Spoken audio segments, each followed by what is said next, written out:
It was an ordinary day at the department store when I first noticed the little girl, tears streaming down her cheeks, standing alone in the crowded aisle. She was nervously gripping the edge of her skirt, her eyes darting around, clearly lost. My heart immediately went out to her as I approached cautiously. "What's wrong, sweetheart?"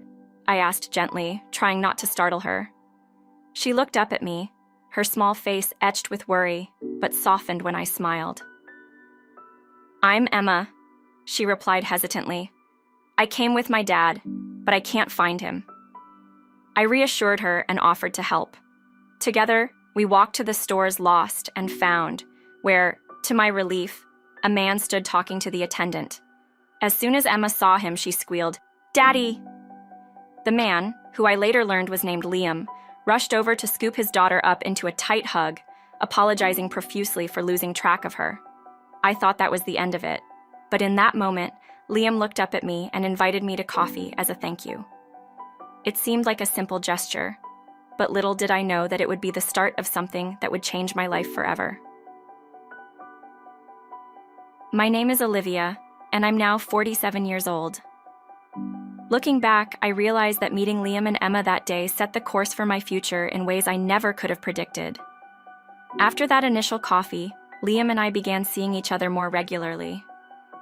He was a single father, raising Emma on his own after his wife had passed away shortly after giving birth.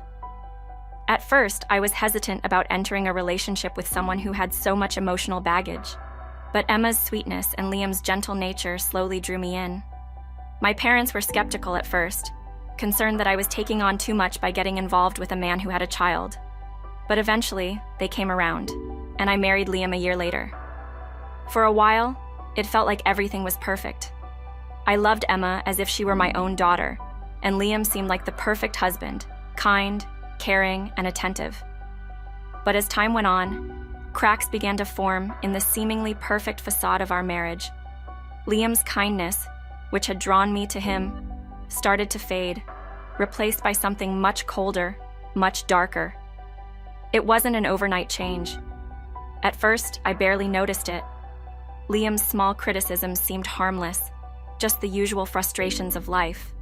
But over time, those small remarks turned into constant complaints. "Is dinner ready? Why isn't the house clean? You're not doing enough for Emma." His tone became more demanding, more dismissive, as if I was no longer his wife but his servant. I tried to brush it off, convincing myself that it was just stress or work that was making him act this way. But the more I excused his behavior, the worse it became. He started drinking heavily, coming home late with the scent of alcohol and expensive cologne lingering on his clothes. When I asked him where he'd been, his answers were vague and evasive. The man who had once been so gentle and attentive had turned into someone I barely recognized. It was around this time that I suggested adopting Emma officially, making her legally my daughter. But Liam shot down the idea immediately, saying it was unnecessary and too much of a hassle. That was when I knew something was deeply wrong. The man I had fallen in love with was slipping away, and I was powerless to stop it.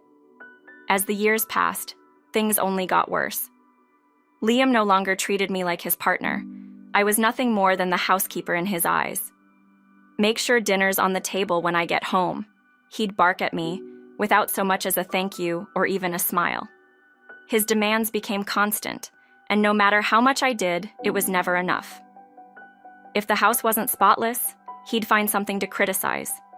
If I missed one small thing, his temper would flare. And it wasn't just household chores. He even expected me to manage his personal affairs, like setting his alarm and laying out his clothes. It was humiliating.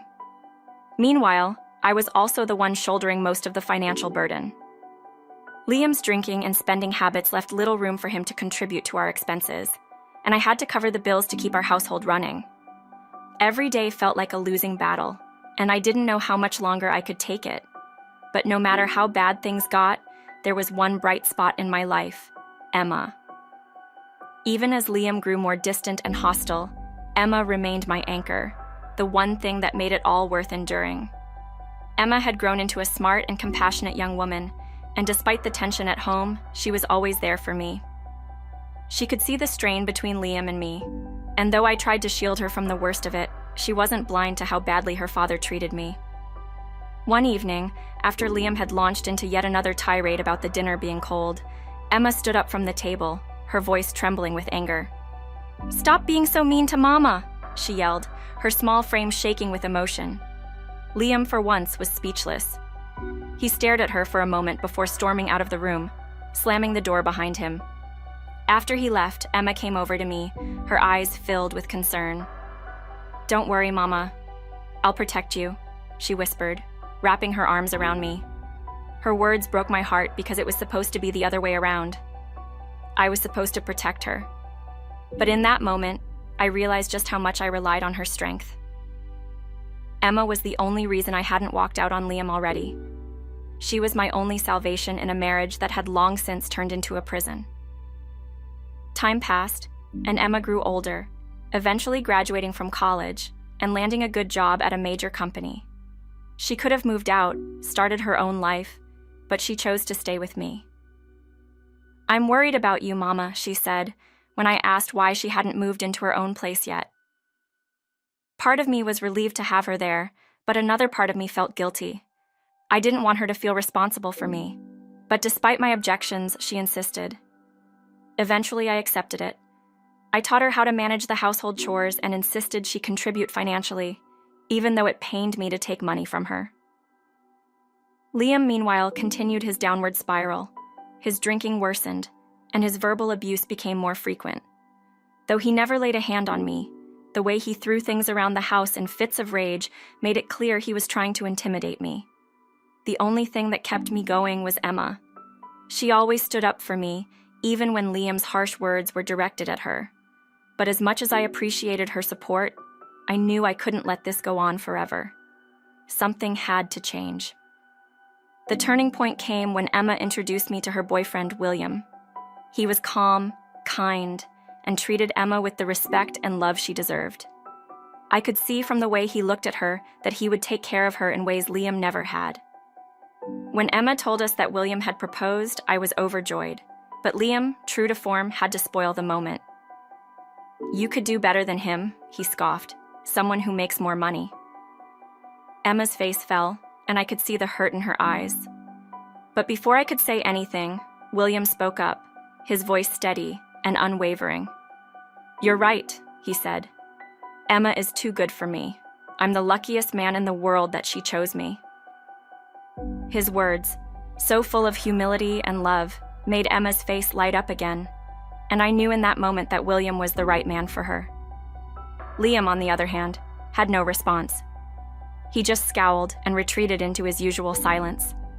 It was clear that Emma had made her decision, and nothing Liam said would change it. The wedding was set, and for the first time in years, I felt a glimmer of hope. As the wedding preparations went on, Liam became more distant, his behavior more erratic. He stopped coming home altogether some nights, and when he did, he barely acknowledged me. I knew something was going on, but I didn't have the energy to confront him. I was too focused on helping Emma plan her wedding. It was supposed to be a joyous occasion, but Liam's growing hostility loomed over everything like a dark cloud. Then, one evening, just as Emma and I were finalizing the details of her dress fitting, Liam dropped a bombshell. "We need to talk," he said, his voice cold and emotionless. I turned to see him standing in the doorway, a stack of papers in his hand. Divorce papers.